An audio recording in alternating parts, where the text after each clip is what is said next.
Well, hello, my friends. I hope you are doing so well this evening, afternoon, morning, whenever you're joining us. I'm a little under the weather today with a sinus thing, but I didn't want to miss our regular meeting. So hopefully get through this just fine. Um, we're taking a little break this week, as I said, from our series on extreme hauntings, which we will return to. But I wanted to take the opportunity this week, especially tonight, the premiere night, if you're watching this at the premiere, which is in the Christian church known as Holy Thursday, the Thursday of Holy Week before Easter. And the topic for tonight is very timely because we are going to be talking about the first topic in I have these series within the series, This Present Darkness. So we've got our extreme hauntings, we've got other topics. One of the topics I'm going to visit frequently is the topic of something called permanent paranormal objects, or PPOs. This is a term from parapsychology, and it refers to any physical object that is left behind paranormally or supernaturally or after a paranormal event.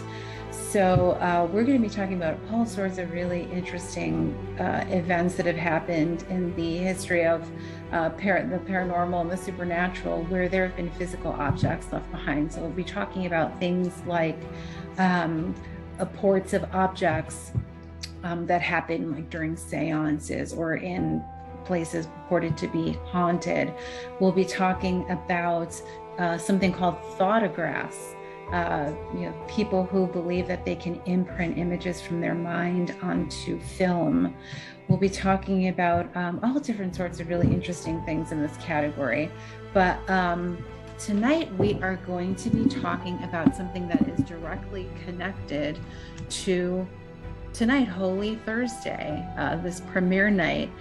And Eucharistic miracles are something that there's something that's been reported in the Christian church for a long time, most of them within the last 100 years or so, and quite a few of them in the 21st century. So we're going to look at some of the most famous ones and the scientifically validated ones. And I think you'll find, as I have and always do, that these cases are so really interesting, perplexing, fascinating, and really, really make you think no matter what your belief system is. So before we go into, kind of go over the list of them, I want to talk about just kind of what is a Eucharistic miracle. Now, in the Christian church, the number one Eucharistic miracle is what we call this Transubstantiation, which is and this is in the Catholic Church, which is one of the only churches that believes that the host and the chalice of liquid is actually the real body and blood of Jesus Christ. After the priest says the consecration at Mass, transubstantiation occurs, where the physical appearance of the host and the wine, they don't change, they look the same, but the substance of them has changed. And so we believe that the substance of the bread is now actually the body of Jesus, and the substance of the wine is now the actual blood of Jesus. And, there have been a lot of attempts over the years to, analyze the cellular structure of these items after transubstantiation. And it's always been found that, this is still just bread, or still just appears to be bread and wine. But there have been instances, and cases throughout history where that wasn't the case, where after when these substances were analyzed scientifically, it was discovered that they were no longer bread and wine. They were something very, very different. So we're going to talk about that. So the main Eucharistic miracle is Jesus, the bread and wine at Mass actually becomes the body and blood of Jesus during the consecration by the priest. The kind of Eucharistic miracles we're talking about today are those miracles, purported miracles, believed miracles, wherein the bread and wine actually seems to begin to have traits of something different than bread and wine. So that's the clarification of what we're talking about. So with that, let us jump in to some of the most famous and convincing, I think, perhaps you will too, Eucharistic miracles that have been reported. So the first miracle I wanted to talk about is actually the first one that was reported. And this was reported in the 8th century in Italy. And it's the Eucharistic miracle of Lonziano, Italy. Some believe it's not only the first, but the greatest Eucharistic miracle reported in the Catholic Church. And, probably just get even more basic, strictly speaking, a miracle in the Catholic Church is an extraordinary event produced directly by God or God's will through his command and through an agent like a saint. The miracle occurs in a religious context always and is a clear sign of supernatural divine intervention. And most importantly, the miracle arouses within the spectator a greater conviction of faith in God. So those are the criteria for classifying something as a miracle by the Catholic Church. So the miracle in question in Italy, the first one, happened in the 700s in the town of Lonziano, which was at that time known as Axinum. And this was an ancient Roman city located southeast of Rome. This is a place where the monks of St. Basil had established a monastery under the patronage of St. Longinus, traditionally believed to be the centurion at the crucifixion, who proclaimed, "Truly this was the Son of God," and pierced the side of Jesus with his sword. Well, one day, a certain monk was offering the holy sacrifice of the Mass. And we don't know what his identity was, but an ancient document describes him as versed in the sciences of the world, but ignorant in that of God. So maybe kind of like an agnostic type or atheist type person. Apparently, this man had been plagued by doubts about transubstantiation. So even though he was, like everyone was, a member of the Catholic Church, he really doubted that it was the true presence of Jesus in the host or the bread and the chalice after the consecration each Mass. So this, when the monk pronounced the words of consecration after he had these doubts, one day, the host was miraculously changed into flesh and the wine into blood. And the monk was just dumbfounded as he stood weeping for joy, staring at what had happened after he pronounced the consecration on the bread and wine. So he calls the congregation assembled for Mass around the altar, and he says, "O fortunate witnesses, to whom the blessed God, to confound my unbelief, has wished to reveal himself visible to our eyes. Come, brethren, and marvel at our God so close to us. Behold the flesh and blood of our most beloved Christ." And so all of the congregants gathered around the altar, and they too saw that the bread and the wine had apparently been changed into actual flesh and blood. So shortly after this occurrence, the blood coagulates, and it coagulates into 5 globules of different sizes, but the flesh remains the same. So the archbishop hears about this and he orders an investigation. And so he collects the testimony of witnesses, and these testimonies are all recorded. Everyone said that this, including the archbishop, that this really appeared to be human flesh and blood. Now, the archbishop sent a scale for weighing the globules of liquid, and each individual globule weighed the same as the other individual ones, even though they were different in size. Eventually, the flesh and the globules of blood were placed in a very special ivory reliquary. This is like a holder that's used to preserve and display the relics of saints, such as pieces of bone or flesh or clothing, anything something physical left from a saint.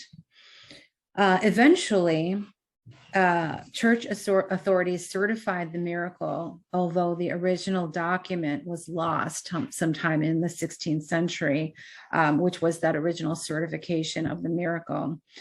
So over the centuries, there have been different religious orders who have had custody of the church and of these relics. Originally, that original group of monks, followed by the Benedictines until the 1250s, and since then by the Franciscans. And in 1252, the Franciscan order built a new church under the patronage of St. Francis of Assisi to replace the decaying church of Longinus, where the miracle had first occurred.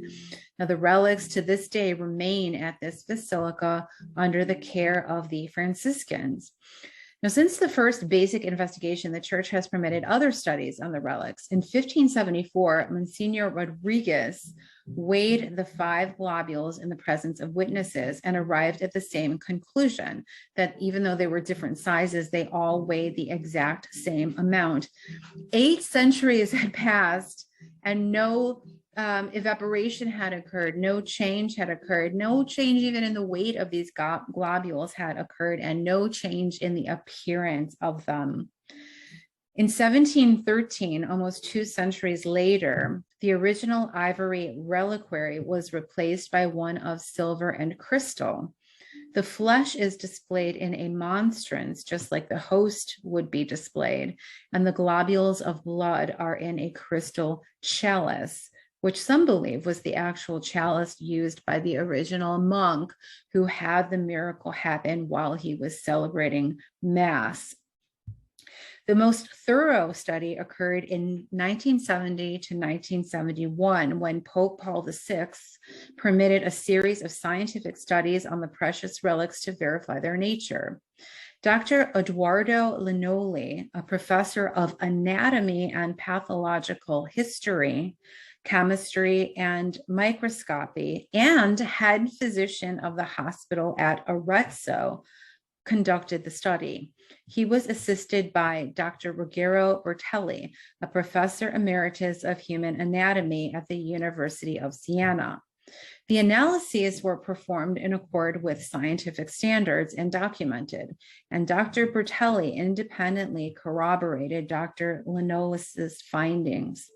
In 1981, using more advanced medical technology, Dr. Linoli conducted a second histological study. He not only confirmed the findings, but also gathered new information. The major findings from this research from 1970 to 1981 include the following. The flesh, yellow-brown in color, has the structure of the myocardium, that's the heart wall, and the endocardium, the membrane of fibrous elastic tissue lining all of the cardiac cavities. These have the same appearance as in the human heart. There are no traces of preservatives that were found in either one of these elements. The blood was found to also be of human origin with blood type AB. Proteins in the clotted blood were normally fractioned with the same percentage ratio as those found in the seroproteic makeup of normal, fresh human blood, containing chlorides, phosphorus, magnesium, potassium, sodium, and calcium. So this blood was found to have the same characteristics as fresh human blood 8 centuries after these globules appeared. Professor Linoli also asserted that the blood, if taken from a cadaver, would have deteriorated rapidly. Given that these samples were centuries old and free of preservatives, never hermetically sealed in any way, they should have deteriorated. However, he underscored that the samples had the same properties, again, as fresh human blood and flesh. Moreover, the doctors both concluded that only the skill of a trained pathologist could have obtained such a sample to begin with. And it was a tangential cut of the heart, a round cut, thick on the outer edges, and lessening gradually and uniformly to the central area. So it was like this expert sample that could not have even been done at that time. Okay, so that's our number one. Moving on. The Eucharistic miracle of Santarum, Portugal in the 13th century. This miracle involves a woman and her unfaithful husband. Don't so many things, just kidding. In a desperate attempt to save her marriage, the woman went to see a sorceress for help. The sorceress said that she would grant the woman's wish of renewing the husband's fidelity in exchange for the woman bringing her a consecrated host. This is something, excuse me, that it's often still done this day in instances of witchcraft, fortune telling, things like this. You'll often hear that there's this request, like, I will tell you what you want to know, or I will cast this spell in exchange for a consecrated host. And we hear a lot about this from law enforcement agencies that do a lot of investigation into witchcraft and occult activities, especially satanic churches and things like this. There'll often be thefts of consecrated hosts from churches before the meeting of covens and satanic groups, even still today. So the woman decides to do this. So she goes to Mass at the Church of St. Stephen in Santarum. And this is, remember, in the 13th century. She receives communion, the Holy Eucharist, on her tongue, but then she takes it out of her mouth and wraps it in the veil that she had over her head, and she goes home, or heads toward home. But she had just taken a few steps outside of church when she sees that the host has begun to bleed, and it bleeds so much that it appears that the woman has cut her hand. There are parishioners that gathered around her who wanted to help her, but she ran away and she ran home. So she gets home and she throws the bloody host into the bottom of an old trunk in her bedroom. Now the husband returns home late that night, and in the middle of the night, a mysterious light starts to emanate from the trunk. And when the couple wakes up, the woman confesses to her husband what she's done. So they both kneel in adoration of the host, the Eucharist, and repent. So the next morning, the couple goes to the parish priest and tells him what had happened, what the woman had done, and what happened during the night. And the host was then placed by the priest in a wax container and returned to the Church of St. Stephen. Of course, the news spreads like wildfire through the village, and all the parishioners descend upon the church to venerate the host and marvel at what happened. But when the priest opens the tabernacle to show it to the parishioners, they find that another miracle has taken place. The wax container that had been holding the host was found shattered, and the host was now found to be enclosed in a crystal container that they had no idea where this container had come from. So this miracle there was an exhaustive investigation that was held by ecclesiastical authorities, and the miracle was at last approved. It was found out later during the investigation that it was believed that St. Francis Xavier had visited the Church of the Holy Miracle, which the church is now, before setting off for missionary work in India. So it's kind of cool. There's a connection with one of the most famous and prominent saints of the Catholic Church, St. Francis Xavier. Now let's jump ahead to very modern times, because there was a series of Eucharistic miracles that happened in Buenos Aires in the 1990s, between 1992 and 1996, that are the most kind of perplexing for people that don't want to believe in theirs, because there was an exhaustive study done, lots of scientific investigation, some of it by people that were agnostic or atheist and had no belief in this kind of thing at all, the supernatural. So it's very interesting to take a look at these. So let's do that. On August 15th, 1996, in the parish of Santa Maria, a parishioner received the consecrated host in his hands during the distribution of Holy Communion, but he inadvertently dropped it on the floor, and he thought, I'm not going to pick it up because now it's dirty, right? So another more pious parishioner realized what had happened, and he picked up the host and put it aside. And then after Mass, he told the parish priest, Father Alejandro Pizet, and he gave the host to the priest that he had rescued from the floor. So the priest had the instructions that priests have that are given the priest by the church. There is a very specific set of things that you have to do if a host is dropped on the floor during the distribution of communion. You have to put the host in a container filled with water. At least that was, I don't know if that's still the case at this time, but that was, those are the instructions at the time. You have to put the host in a container filled with water, and then you have to put the container, the water-filled container with the host inside, into the tabernacle. The tabernacle holds any consecrated hosts that have already been turned into the body of Jesus. So then you have to wait until the host is dissolved completely. And then I would assume that that water with the dissolved host in it would have to be poured into the ground outside. Even today, if you go to a Catholic church, into the sacristy area, which is the, the preparation area where the priest dresses and things like that, you'll find that the sink includes a special drain that goes directly into the ground outside, the earth outside of the building. And after, when the vessels that are used in the preparation of the consecrated body and blood of Jesus, when those are washed after the Mass, they have to be washed in that specific sink, so that any of the particles of the body or blood, the host or the wine that's in that liquid or in the dish washing liquid will not go into the sewer. It will go right down into the earth outside, holier place. So on August 26th, about 10 days later, the tabernacle is reopened to remove the fallen host from the container.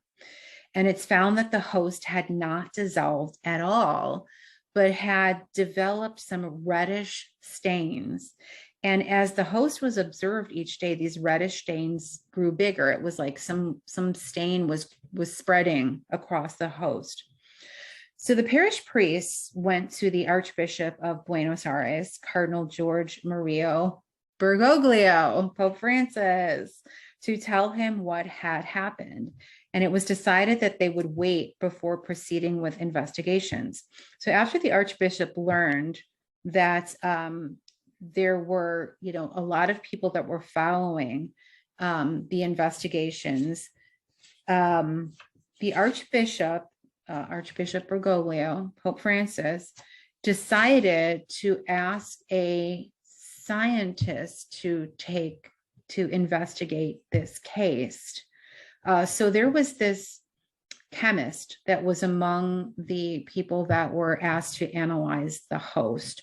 And this occurred between October 6, 1999, or after October 6, 1999. So this was 7 years after that first incident happened.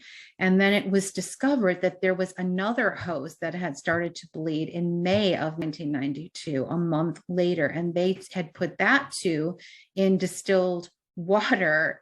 And the chemist was very concerned because he was worried that these hosts would just be dissolved and he wouldn't have anything to examine, essentially. So they all gather around and they find that these hosts are totally intact in the water. And the chemist discovers that it is human blood. That's the stain that's on these hosts. She was to find that there were also white blood cells that were active in the blood that were fighting some kind of infection or trauma that was going on in the body of that blood. Right now, at the time that they were doing the investigation, 7 years after the stains had started to appear. So they found that this too was fresh blood that was from a body that was undergoing some kind of trauma. Crazy, crazy, crazy. So these investigations go on and on and on, and there are many scientists that become involved in this. And so these miracles at Buenos Aires are finally, at last, declared to be miraculous.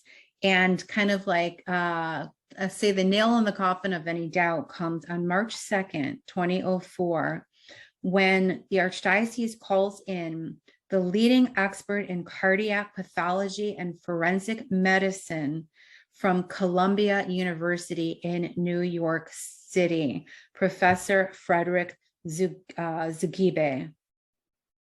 The professor had no idea that the tissue sample, or this very, minute sample that the chemist was bringing him to examine, was from a consecrated host from the Catholic Church. He had no idea, he just thought it was a, blood sample. After studying it, the professor said, and again, this is the leading expert in cardiac pathology and forensic medicine from Columbia University in New York. He said, the sample you brought me is a heart muscle, a myocardium, more precisely the left ventricle. And he confirmed that the patient, he thought it was from a patient of the chemist, of a case that he was working on. He said, your patient has suffered a great deal. And he said, why do you say that? And this expert in cardiology and forensic medicine said, because your patient has some thrombus at certain times, preventing breathing, oxygen supply, and tiring, and making the patient suffer because every breath is painful. He went on to say that whoever the tissue was taken from probably was suffering a blow to the chest. And on the other hand, he said cardiac activity was high at the time, and white blood cells were found to be intact. Again, if there were white blood cells, it's because at the time the sample was taken, the person that it was taken from was going through some extreme trauma. The chemist then told the cardiac expert that this sample had appeared, this blood sample tissue sample had appeared on a consecrated host during Mass. And the expert said, I don't believe it. He said, doctor, when you brought me that sample, that heart was alive. Incidentally, it was discovered this was the same, I don't know if I already mentioned it, the same blood type as the former type AB. So on March 17th, 2006, the chemist who was the head of this investigation team brought the results to Cardinal George Mario Bergoglio, and the Eucharistic Miracles of Buenos Aires became Eucharistic Miracles. Now we come to a variety of Eucharistic miracles that actually have occurred in the 21st century.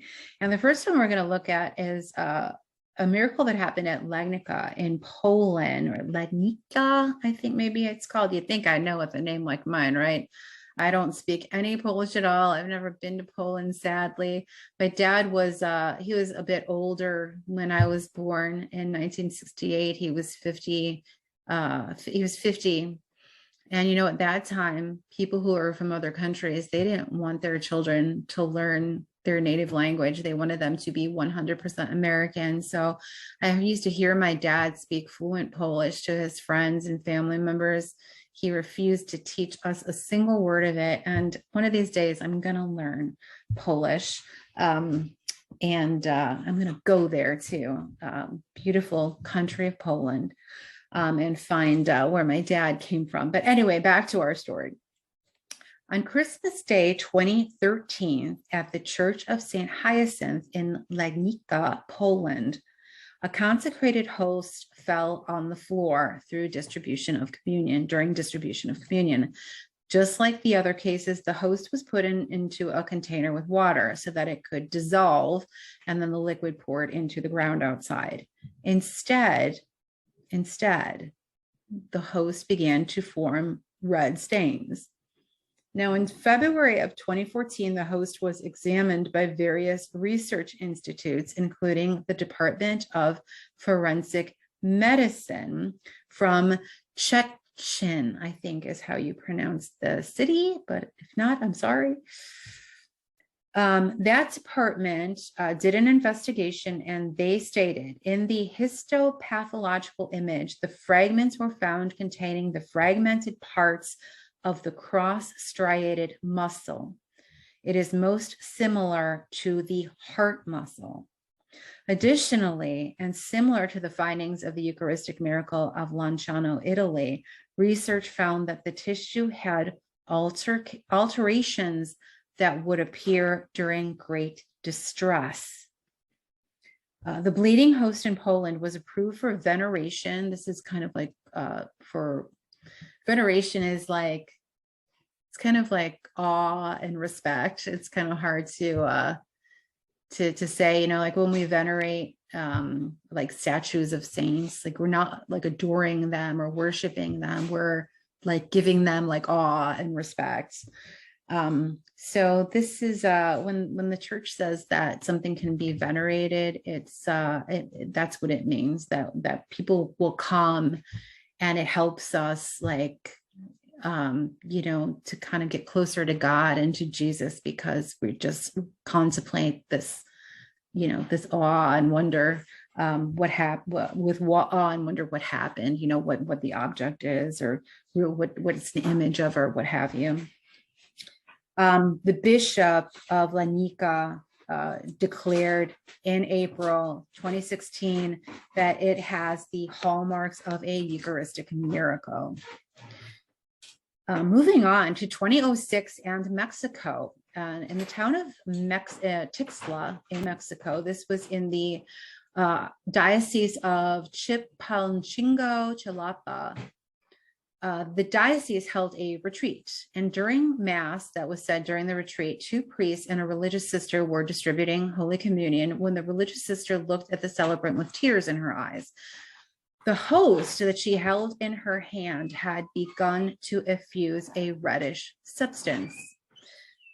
Now, to determine the validity of what had happened here, the bishop who had researched the Eucharistic miracles in Buenos Aires and the same team came together to conduct scientific research on this new purported miracle. And in 2013, many years later, this went on for a long time, they concluded that the reddish substance analyzed corresponds to blood in which there are hemoglobin and DNA of human origin. The blood type is AB, similar to the ones found in the host of Lonziano and in the Holy Shroud of Turin. And this is where we get into really, really crazy connections. And we're going to be talking about the Shroud of Turin a lot in this series, because it's connected to a lot of these other things that have happened in the church, especially miracles in which there are physical objects that are believed to be from the body of Jesus, or that sort of thing. And the Shroud of Turin is fascinating. They found that the blood type is AB, and that's the same blood type that's been found in the physical remains of all of these miracles that happen in these hosts that have been analyzed from throughout the centuries. It's the same blood type. So kind of crazy. Number 3, third Eucharistic miracle of the 21st century. The Eucharistic miracle that happened at Churraticonim, I'm sure I'm pronouncing this wrong and I apologize, India in 2001. Now, though most Eucharistic miracles have to do with a bleeding host, the one that occurred in India in 2001 was a little different.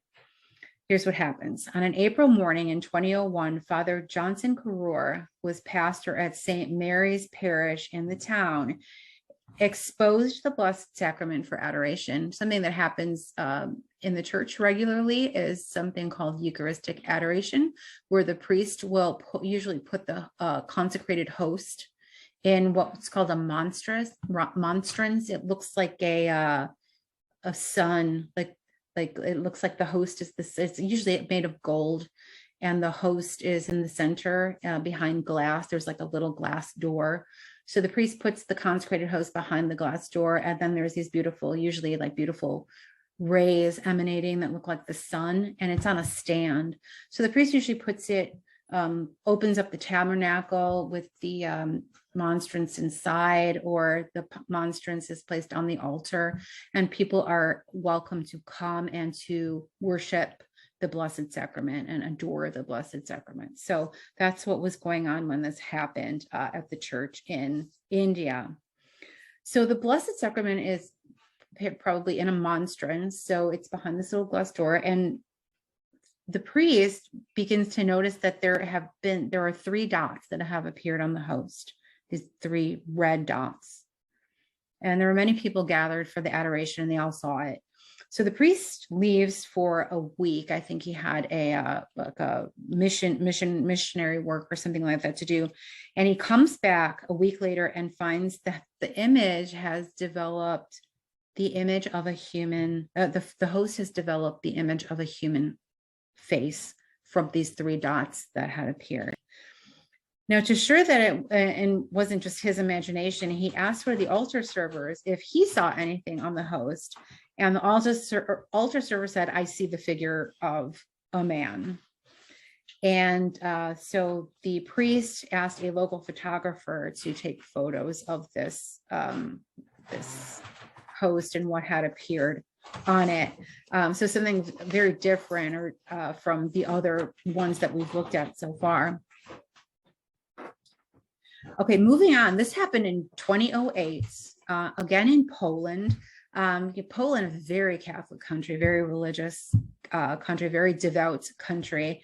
A lot of these sorts of events come out of Poland, and also Mexico, also a devoutly Catholic country. We're going to be talking in this series of Eucharistic miracles about other permanent paranormal objects that have come out of the Catholic Church, including the incredible story of Our Lady of Guadalupe, in which the image of the Blessed Virgin Mary appeared on like a shawl or a blanket to a man named Juan Diego, which most people believe led to the conversion of Mexico from a pagan, very viciously pagan nation to a very devoutly Catholic country. So we'll be talking about that. We're going to be talking about the Shroud of Turin, and we're going to be talking about the image of divine mercy. So a lot of cool stuff we'll be talking about, which is also from Poland, by the way. But let's go back to this. The Eucharistic miracle that happened in Sokolka, Poland in 2008. Before the bleeding host in Lanika, there was another Eucharistic miracle in Poland that occurred in the city of Sokolka. The miracle took place in 2008 at the Church of St. Anthony. That morning, during Mass, a priest accidentally dropped a host while distributing communion. The host was then put in a small container of water. The pastor, Father Stanislaw Jijneko, probably pronouncing that wrong, sorry, asked the sacristan, Sister Julia Dubowska of the Congregation of the Eucharistic Sisters, to place the container in a safe in the sacristy. After a week, Sister Julia checked on the host, and when she opened the safe, she smelled something like unleavened bread, and the host had, you can guess, a red stain on it. Immediately, Sister Julia and the priest told the Archbishop of Białystok, Bishop Edward Ozorowski, about the host. The bishop had the stained host taken out of the container and placed on a corporal, where it stayed in the tabernacle for 3 years.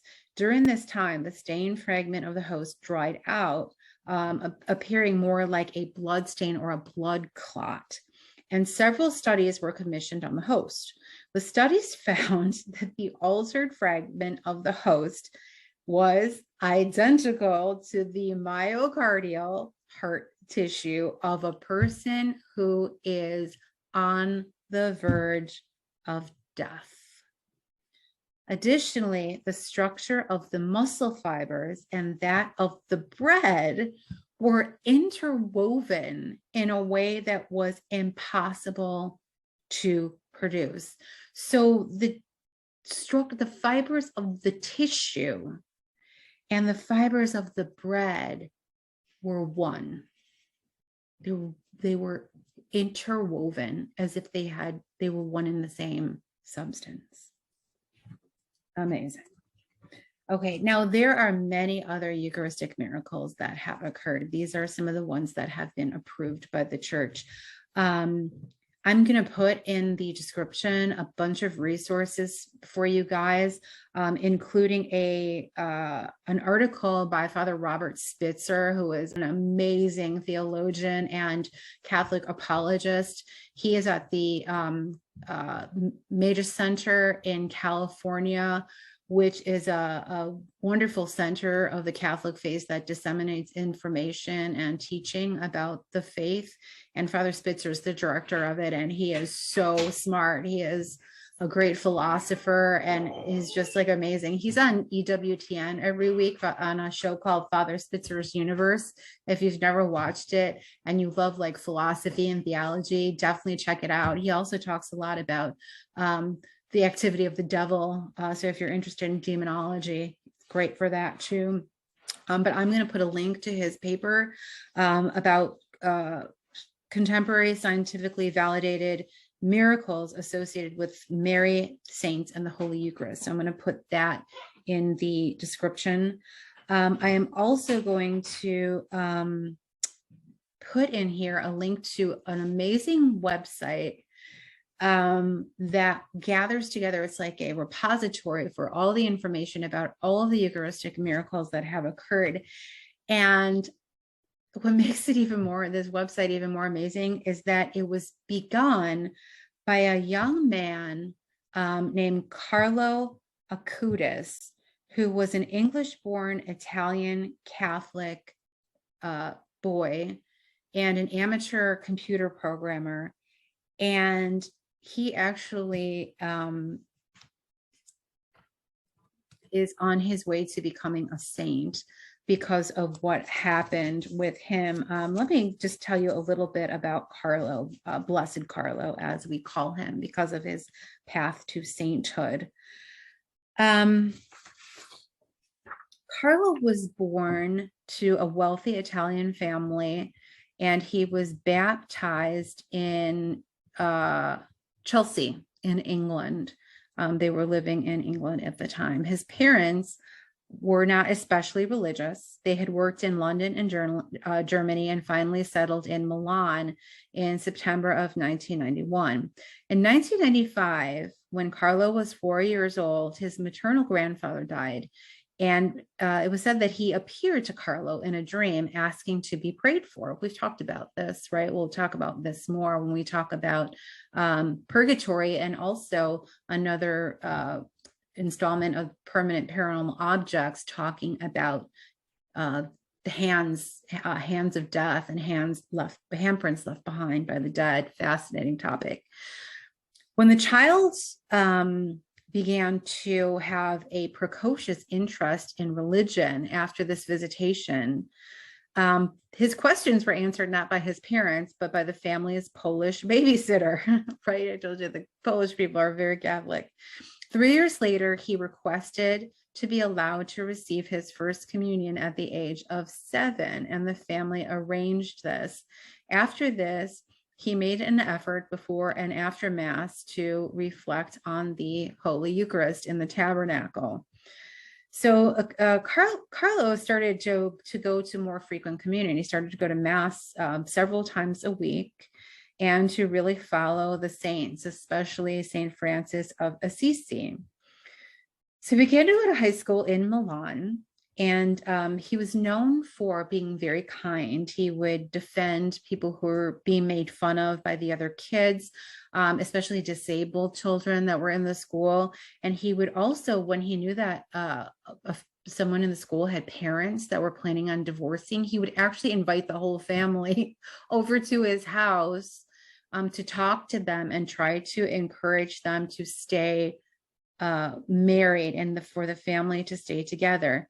With aside from this, very intense interest in the Catholic faith and Catholic teachings, he also loved computers, and he liked films, he liked comic books, but he really, really loved computers, playing video games and doing work on the computers. His friends considered him to be a computer geek because he really seemed to have a skill for working on computers and also the internet, which was still very young. What Carlo did was he decided to create a website dedicated to cataloging each of the reported Eucharistic miracles that had happened all over the world. And he completed this in 2005. Having started the website at the age of 11 years old. When he developed leukemia, he was worried that he would not be around long enough to continue to spread the word of these Eucharistic miracles. And he began to work much, much harder to spread the news about his website and these miracles. And he dedicated his suffering and his illness to the Pope and to the church. And he asked his parents to take him to pilgrimages to the sites of all the known Eucharistic miracles. I think there are 32 of them around the world. But because he was getting so much sicker so quickly, this wasn't possible.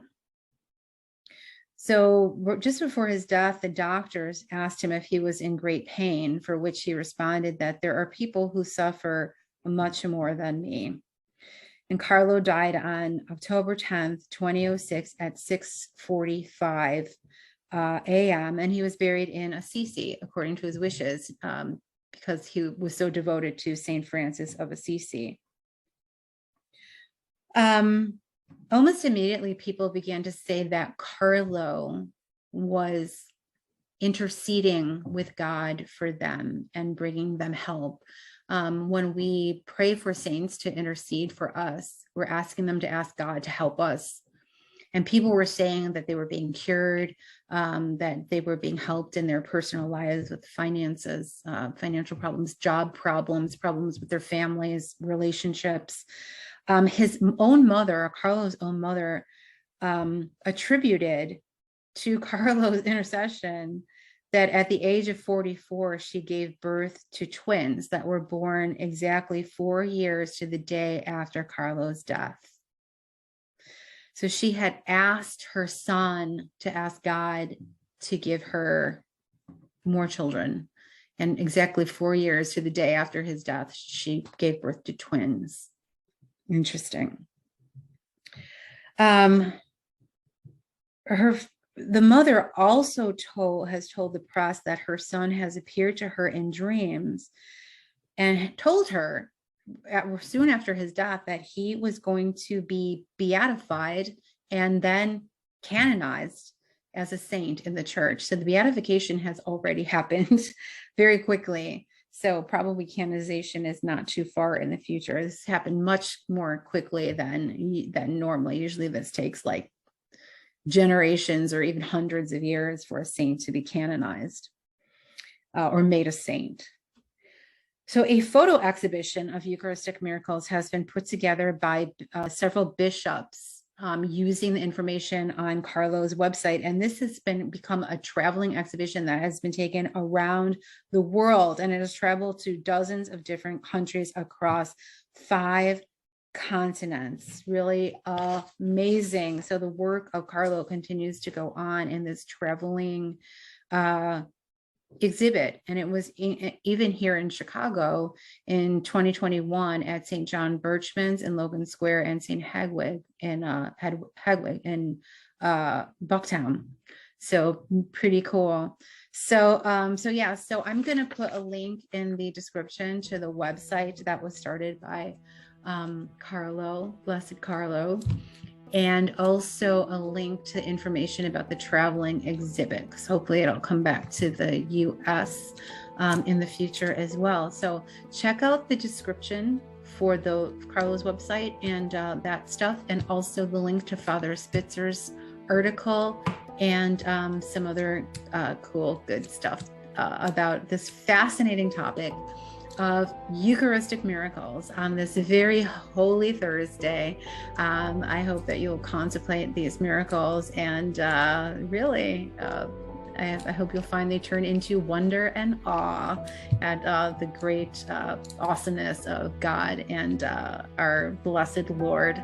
So I hope you have a wonderful, wonderful rest of your Holy Thursday.